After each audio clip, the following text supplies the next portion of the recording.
Ehureji bagitandikirena no kuyora kasasiro okutorotoro verana no bucupa kandi bagarukire bigure mifurejo kwetorora town ya Rwentobo omuishaza ya Rushenyi omur district ya Ntungamo.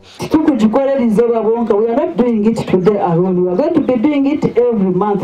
Buri kwezi omutawuni council iteje Rwentobo right town council tuzakuba twinemo group tuzakuba twinemo campaign eyo koro buyonjo.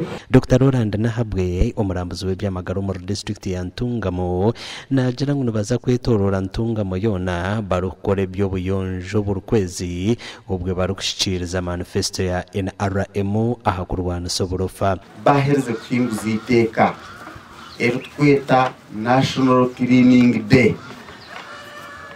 National Cleaning Day ni n'ubujunanizwa bwawe n'ubujunanizwa bwanje utandikira mu toro kurera kwa yiguru ubane minister ubane prime minister izobere twena tukore byaki iby'ubuyonjo embereze nyuma zikabaze rukubi okore bakarwahi kasasura amahanda ngenda kuba mayisa mukasasura yarwahi nayo tujihireho kandi ntugumizamo twenda ngo ibintu byona tubishemeze twenda hiturarebe muturemerirwe mugume mutukwase nkoko mwatukwase rizo muzeyo uzomakaga ba member nuri akura dire mubanze mutereza amageraki amatagani